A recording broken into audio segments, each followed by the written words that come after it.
ডালের রেসিপি খেয়ে পুরাই বেতাল হইয়া যাওয়ার মতো অবস্থা হয়ে গেছে। এতদিন কেন বানাইতে পারিনি, আফসোস করতে করতে এদিকে প্লেট খালি হইয়া গিয়েছে। কি একটা অবস্থা! এই অবস্থার কথা তো আর চিন্তা করে লাভ নাই, করতে হবে এর একটা ব্যবস্থা।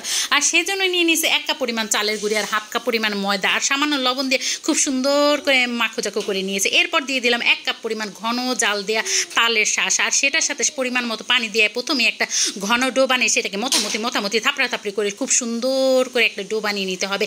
তারপরে এখানে পরিমাণ মতো পানি দিয়ে এটাকে যথেষ্ট পরিমাণ পাতলা একটা ব্যাটারে তৈরি করতে হবে। এরপর আমার কাছে মনে হইলো যে তালের শাঁস একটু কম হয়ে গেছে, এই জন্য কিন্তু আমি আরও একটু তালের পাল্প দিয়ে দিয়েছি। এরপরে সুন্দর করে পানি দিয়ে একটা পাতলা ব্যাটার তৈরি করে এটাকে 10 মিনিটের জন্য রেস্টে রেখে দিয়েছি। এরপরে একটা কড়াইয়ের মধ্যে চলে গেলাম, আর এখানে দিয়ে দিলাম 1 টেবিল চামচের মতো ঘি, আর তাতে দিয়ে দিলাম 2 টেবিল চামচের মতো চালের গুঁড়ি। আর এই গুঁড়িটাকে খুব সুন্দর করে ঘিয়ের সাথে ভাজাভাজি খুব সুন্দর করে নিতে হবে, একদম লাল লাল করে ভাজাভাজি করে নিতে হবে। তারপরে দিয়ে দিতে হবে 1 কাপ পরিমাণ ঘন জাল দেওয়া গরুর দুধ, আর সেই দুধ দিয়ে খুব সুন্দরভাবে নাড়াচাড়া করার পর যখনই এরকম একদম ঘন হয়ে আসবে তখনই এর মধ্যে দিয়ে দিতে হবে 3 টেবিল চামচের মতো চিনি, আর এই চিনি দিয়ে খুব সুন্দর করে নাড়াচাড়া করতে হবে। তারপর চিনিটা যখন খুব সুন্দর করে গলে যাবে তখনই এর মধ্যে দিয়ে দেবো 1 মুঠ পরিমাণে হচ্ছে নারিকেলের কুড়া। আপনাদের হাতে কাছে নারিকেল কুড়া না থাকলে না দিলেও চলবে, তবে দিলে তো এটা অনেক অনেক অনেক মজা লাগবে। আর তারপরে দিয়ে দিলাম এখানে 1 টেবিল চামচের মতো গুঁড়া দুধ, সেটা দিয়ে খুব সুন্দর করে মাখাজাকো করে নিতে হবে যতক্ষণ না পর্যন্ত পুরটা এরকম ঘন হয়ে আসে। এই পর্যায়ে নামাই ফেলতে হবে, কারণ ঠান্ডা হলে এটা আরও ঘন হয়ে যাবে। এরপরে প্যানের মধ্যে সেই ব্যাটারটা হাফ কাপ পরিমাণ ব্যাটার ঢেলে এটাকে ঘুরিয়ে উল্টে পাল্টে সুন্দর মতো একটা রুটির মতো করে নিয়েছি। এরপরে সেই যে পুর বানিয়ে রেখেছিলাম সেটা কিন্তু দিয়ে দিয়েছি। দেখতেই পাইতেছেন পুরটা কিন্তু অনেক ঘন হয়ে গিয়েছে।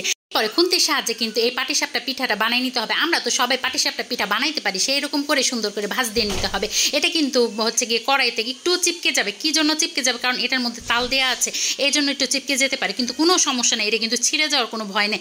এরপর কিন্তু আমি আরও একটা বানিয়ে নিতেছি। এই যে বেটারটা হাফ কাপ পরিমাণ বেটার দিয়ে দিলাম, আর বেটারটা যখন খুব সুন্দর করে রান্না হয়ে যাবে তখনই এর মধ্যে কি দিয়ে দিতে হবে সেই পুরটা, আর পুর দিয়ে খুব সুন্দর করে ভাজ করে নিলেই হয়ে যাবে আমাদের তালের পাটিসাপটা। এই পিঠাটা যে খাইতে কি পরিমাণ মজা, যে এখন পর্যন্ত না খাইছে সে কিন্তু বুঝতেই পারবে না যে এটা খাইতে কি পরিমাণ মজা।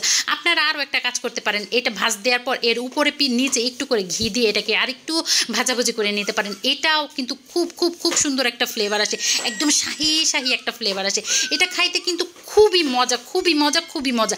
বাসায় যদি এইবার এই তালের সিজন যাওয়ার আগে যদি এই পিঠাটা বানাই একবার সবাই খাওয়ান, সবাই আপনার প্রশংসা করতে একদম বাধ্য হয়ে যাবে, মানে বলবে যে কি পিঠা খাওয়াইছে, এই পিঠা খাওয়াই পরিবারের সবাইকে পাগল করে ফেলা যাবে। আর এটা আমি যখন খাইছি আমার মুখের মধ্যে দিছি, মুখের মধ্যে একদম মনে হয় গলে গিয়েছে। দেখতেই পাচ্ছেন পিঠাগুলো কতটা সুন্দর হয়েছে, দেখতেও যতটা সুন্দর হয়েছে খাইতে কিন্তু আরও বেশি মজা হয়েছে। ভিতরে একদম ক্রিমি পুরে ভরা একদম তালের পাটিসাপটা। কেমন লাগলো রেসিপি জানাইতে ভুলবেন না। ভালো লাগলে অবশ্যই লাইক কমেন্ট শেয়ার দিয়ে পাশে থাকবেন। ধন্যবাদ। আসসালামু আলাইকুম।